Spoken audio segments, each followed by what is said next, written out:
ఉద్యోగం కోసం చూస్తున్నారా? ఓం శక్తి ప్రైవేట్ లిమిటెడ్ కంపెనీలో మార్కెటింగ్ జాబ్స్ 20,000 నుంచి 30,000 వరకు జీతం ఉంటుంది. సంప్రదించండి.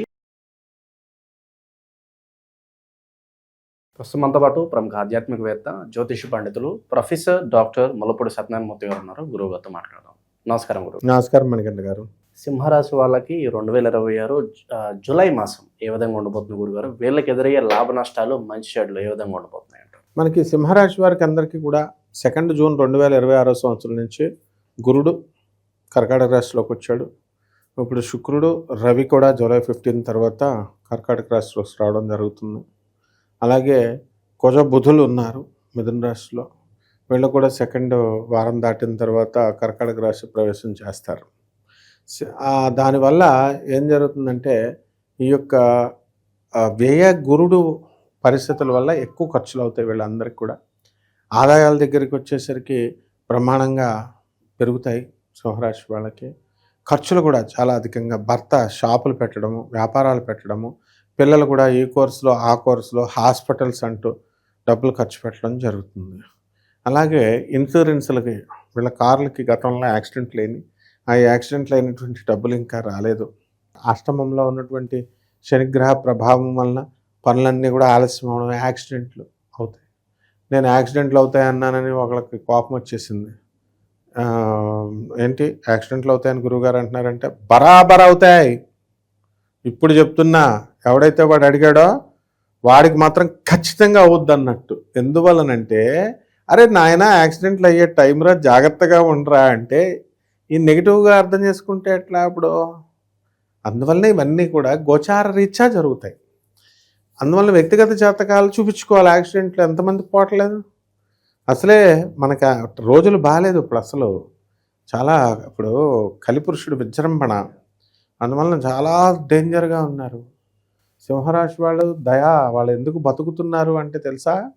వాళ్ళకి జనరాసిటీ ఎక్కువ ఉంటుంది. వీళ్ళు చక్కగా డబ్బులు విరాళంగా పేదవాళ్ళకి, అనాథాలకి, వికలాంగులకి, సాధువులు ఖర్చు పెడతారు వాళ్ళు. దానివల్ల వాళ్ళని తెలియనటువంటి ఏదో ఒక రహస్యమైనటువంటి, అదృశ్యమైనటువంటి దైవశక్తి వీళ్ళని రక్షిస్తుంది. అది తెలుసుకోవాలి అతను. దాన ధర్మాలు పెంచుకోవాలి. అలా కాకుండా యాక్సిడెంట్లే భయపెడుతున్నారా అంటే, భయపెట్టడం ఏముంది, గుద్దుపడేస్తుంది. వచ్చి గుద్దుపడేసిన తర్వాత దోల తీరిపోద్ది. అందువలన అటువంటి పరిస్థితులు తెచ్చుకోకుండా చక్కగా ఈ యొక్క సింహరాశి వాళ్ళు ఉండాలి. అలాగే జన్మంలో ఉన్నటువంటి కేతుగ్రహ ప్రభావం వల్ల అనేకమైనటువంటి టెన్షన్స్, కోపము ఇవన్నీ వస్తాయి. వీళ్ళ లైఫ్లో ఒకటే మిగిలేదు ఏంటంటే ప్రేమ ఒకటే స్థిరంగా మిగులుతుంది. వీళ్ళని అభిమానించేటటువంటి వాళ్ళు చక్కగా అభిమానించడం వల్ల చక్కగా వీళ్ళకి కాస్త మనశ్శాంతి ఉంటుంది. లేదా పాటికి ఈ యొక్క సింహరాశి వాళ్ళందరూ కూడా పిచ్చోళ్ళు అయిపోయి ఎర్రగడ్డ పిచ్చాసుపత్రిలో ఉండాలి. ఎందుకంటే సప్తమ రాహు ఉన్నాడు. వితండవాదాలు, భర్తలతో, తెలిసిన వాళ్ళతో వితండవాదాలు ఈ రకంగా చేసుకుంటారు. వీళ్ళకంటే పెద్ద పోటుగాళ్ళు చాగంటి గారి, గరికపాటి గారి, సామవేదం గారి, వతిపతి పద్మాకర్ ఫోటోలు కాల్ చేశారు. డౌన్ డౌన్ డౌన్ డౌన్ అని విధుశేఖరేంద్ర భారత గారిని, జగద్గురువులనే వాళ్ళు కాల్చిపడేశారు ఫోటోలు. ఎంతకంటే వీళ్ళకంటే పెద్ద పోటుగాడే ఏంటి? కాబట్టి మనము గురువు అంటే ఏంటి? మనం చెప్పేటటువంటి విషయాల్లో జాగ్రత్తలు తీసుకోండి ఆయన అని చెప్తారనమాట. ఫ్యాక్టరీలు పెడతారు, ఆ ఫ్యాక్టరీలో వాళ్ళతో డిస్కషన్స్, పార్ట్నర్షిప్ మీద పెడతారు కదా, డిస్కషన్స్ వస్తాయి కదా. బంధువులు వస్తారు, మరి తిని వెళ్ళండిరా అంటే వచ్చి ఫైటింగ్లు పెట్టుకుని వెళ్తారు వాళ్ళు. వీడికి ఇంకా ఉన్నాయి, అంత ఉన్నాయి అని అప్పులు అడిగి వెళ్తారు. మరి గొడవలు రావా చెప్పు? ఈ రకంగా ఉంటుంది. కాబట్టి అసలు సింహరాశి వాళ్ళకి ఒకడైతే మఖ నక్షత్రం అండి, నాది మఖ నక్షత్రం అండి, మా అమ్మాయిది మఖ నక్షత్రం అండి, మా అమ్మాయి పెళ్లి చేస్తే అసలు మఖ నక్షత్రం ఆమెకు బాగుండదు అంటారు. ఇలా అనకూడదు నాయన. మీరు జ్యోతిష్యం పండితులు అయిపోకూడదు. ఎవరు పడితే జనాలే జ్యోతిష్యాలు చెప్పేసి, ఈ జ్యోతిష్యం చెప్పే పండితులే 300 సంవత్సరాలకు ఒకసారి వచ్చిందని వీళ్ళు చెప్పడం, మొత్తం జ్యోతిష్ శాస్త్రం మీద నమ్మకమే పోయేలా చేస్తే ఎట్లా? మనం పోతాం. బాడీ 10 ఏళ్ళకో 20 ఏళ్ళకో ఇక్కడ వదిలేస్తారు. మొత్తం పండితులంతా చచ్చిపోతారు, మనుషులంతా చచ్చిపోతారు. కానీ జ్యోతిష శాస్త్రం నిలబడుతుంది. దానికి అప్రతిష్ట తీసుకురాకూడదు.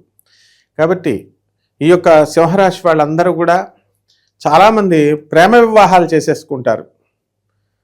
ఇప్పుడు వివాహానికి డెఫినేషన్ మార్చేసింది సుప్రీంకోర్టు. ఇప్పుడు ఎలా ఉంది? లివింగ్ ఇన్ రిలేషన్స్ తప్పు కాదు, ఓయో రూమ్స్ ఇట్లా చెప్పిందని చెప్పేసి వీళ్ళందరూ కూడా ఎవరికి వాళ్ళు ఇదవుతున్నారు. కాబట్టి వివాహాలు కుదుర్చుకుంటారు, లివింగ్ ఇన్ రిలేషన్స్లో ఉంటారు, డేటింగుల్లో ఉంటారు, ప్రేమ పరాకాష్ఠకు చెందుద్ది. ఈ యొక్క మకా నక్షత్రంలో పుట్టేటటువంటి వాళ్ళు జీవితాలు బాగోదని అనుకోకూడదు నాయన. సంసారాలు సింహరాశి వాళ్ళు ఏంటంటే వృత్తులకు బాగా ఎక్కువ ప్రాధాన్యత ఇస్తారు సంసారం సుఖం కంటే కూడా. ఆ విధంగా ఈ యొక్క సింహరాశి వాళ్ళు ఉద్యోగాల్లో ప్రమోషన్స్ రావడానికి అవకాశాలు ఉంటాయి. ఇక రైతుల పరిస్థితి ఏంటి గురుగారు? ఇప్పుడు రైతులు సప్తమంలో రాహు ఉన్నాడు కదా, దానివల్ల వ్యవసాయంలో అంతగా రాణించలేకపోతారు. అప్పులు తీసుకుంటారు చాలామంది దగ్గర, అవి తీర్చలేకపోతారు. ఒక్కొక్క రైతు అదృష్టవశాత్తు అతని యొక్క పర్సనల్ జాతకం వల్ల బాగా సంపాదించాడు అనుకో, అతనికి అమ్ముకోవడం చేత కాదు. అసలే ఢిల్లీలో ఇప్పుడు రైతుల ఉద్యమం స్టార్ట్ అయిపోయింది, ఎప్పుడు సంవత్సరానికి ఒకసారి జరుగుతూ ఉంటుంది అనమాట. కాబట్టి రైతులకు ఫెసిలిటీస్ లేవని ఆ స్ట్రైకులు ఇవన్నీ కూడా జరుగుతాయి. వెజిటబుల్ కమిషన్ ఏజెంట్స్ వీళ్ళందరూ కూడా బాగా సంపాదిస్తారు. చేపల రొయ్యల చెరువులు బాగా పెంచుతారు. తర్వాత చేపల సీడ్స్, విత్తనాలు, ఫారిన్ ఎక్స్పోర్ట్స్, ఇంపోర్ట్స్, ఉప్పు చేపల వ్యాపారము, ఇనప వ్యాపారాలు చేసేటటువంటి వాళ్ళు బాగా కలిసి వస్తారు. కర్రల వ్యాపారము, ఇప్పుడు ఈ రకంగా అనేటటువంటివి బాగా సంపాదిస్తారు. కాబట్టి ఈ రాశి వారికి అందరికీ కూడా చక్కగా, ఇప్పుడు మల్లారెడ్డి గారు ఈ రాశికే వస్తారు. ఆయన ఏమంటాడండి, నేను పాలు అమ్మాను నేను, కానీ ఎన్ని యూనివర్సిటీస్ కట్టాను? 17 యూనివర్సిటీలు, 17 ఇంజనీరింగ్ కాలేజీలు, ఒక మెడికల్ కాలేజ్, ఒక ఇంజనీరింగ్ కాలేజ్. కమాన్, దమ్ముంటే ఎవరినన్నా చేయమను, అన్ని పెట్టమను.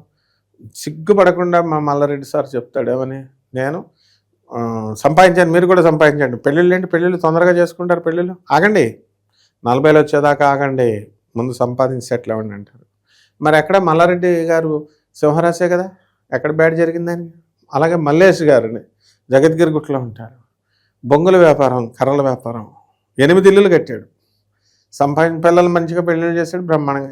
ఎక్కడ లాస్ జరిగింది మా సింహరాశికి? అంటే సంపాదనలో బ్రహ్మాండంగా ఉంటుంది. కాబట్టి ఎవరో బయట వీడియోలు చూసి మా సింహరాశి బాలేదు అనుకుంటే కుదరదు. కాబట్టి సాఫ్ట్వేర్ ఉద్యోగాలు ఇవన్నీ కూడా, ఇంకా మా మల్లేష్కి అయితే దత్తత కొడుకు దొరికాడు. మరి చక్కగా అన్ని శుభాలు. కాబట్టి గురుగారు, మరి సింహరాశి వాళ్ళకి ఎలాంటి పరిహారాలు చేసుకోవాలంటారు? అదే వితండవాదాలు చేయకుండా ఉండాలంటే రాహువును శాంతపరచుకోవాలి, దుర్గాదేవి ఆరాధన చేసుకోవాలి, బగళాముఖి అమ్మవారి యొక్క ఆరాధన చేసుకోవాలి. వీళ్ళందరూ కూడా బాగాలేదని చెప్పేస్తే అందరూ కూడా ఇదొకటిగా ఆ ఊర్లో వెళ్ళిపోయి ఈ ఊర్లో వెళ్ళిపోయి కామాఖ్య వెళ్ళిపోయి, లేకపోతే గ్రామ దేవతల దగ్గరికి వెళ్ళి నోరు లేనటువంటి మేకల్ని కోళ్ళని కస కోసేయడమే పంచబలులని. అలా కోయకూడదు నాయన, పెరాలసిస్లు వస్తాయి రాబోయే దాంట్లో. ఎప్పుడైతే ఒక జీవిని హత్య చేసే హక్కు మనకి లేదు నాయన. ఇప్పుడు ఆ చెప్పేటటువంటి వాళ్ళు ఉన్నారు జ్యోతిష్కులు, నేను చెప్పగలను. ఒక ఆయన ప్రత్యంగర హోమాలు చేసేవాడు, కాలు తీసేశారు, ఇప్పుడు పాప ఆయన చచ్చిపోయాడు. ఇంకొక ఆయన ఇప్పుడు కామాఖ్య గుడిలోని పంపుతున్నాడు అంతా, కామాఖ్య ఆ గుడి నుంచి గెంటేశారు, అయినా ఇంకా బుద్ధి రాలేదు. తర్వాత ఇప్పుడు ఇంకా ఈ బలులే వేయిస్తున్నాడు. పక్షపాతం వస్తుంది నాయన ఆయనకి, నోరు తెరిస్తే అందరూ ఆయనకు రాకూడదు, ఆయన నా ఫ్రెండ్, అందుకో రాకూడదని నేను ఈ బలులు ఇవ్వకూడదని చెప్తున్నాను. అందరూ కూడా గ్రామ దేవతలకి ఎవరికి కూడా బలులు ఇవ్వకూడదు, అవి తీసుకోవు నాయన.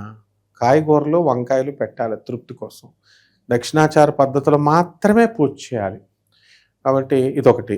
రావి చెట్లు నరికిచ్చేస్తున్నారు ఈ పంతులంతా, తప్పది.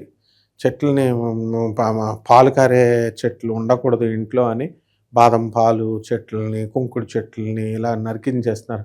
ఒక చెట్టు పెరగడానికి 30 ఏళ్ళు పడుతుంది, మనం కట్ చేసేయడం 5 నిమిషాల్లో కట్ చేసేయచ్చు. అలా చేయకూడదు. కాబట్టి దేవతా వృక్షాలని పెంచడం వల్ల ఈ శని రాహువులు ఇద్దరు బాగాలేదు. కాబట్టి రెండింటికి మనకి పిప్పలం అంటే రావి చెట్టు చక్కగా పెంచాలి, పెంచి దానికి ప్రదక్షిణాలు చేయాలి, నీళ్లు పోయాలి. ఆ తర్వాత విష్ణు సహస్రం చదవాలి. ఏమంటే విష్ణు సహస్రం బ్రాహ్మణులే చేయాలండి, బ్రాహ్మణులే చదవాలండి, మిగతా వాళ్ళు చదవకూడదండి అంటే వీళ్ళకి బద్ధకం ఎక్కువ.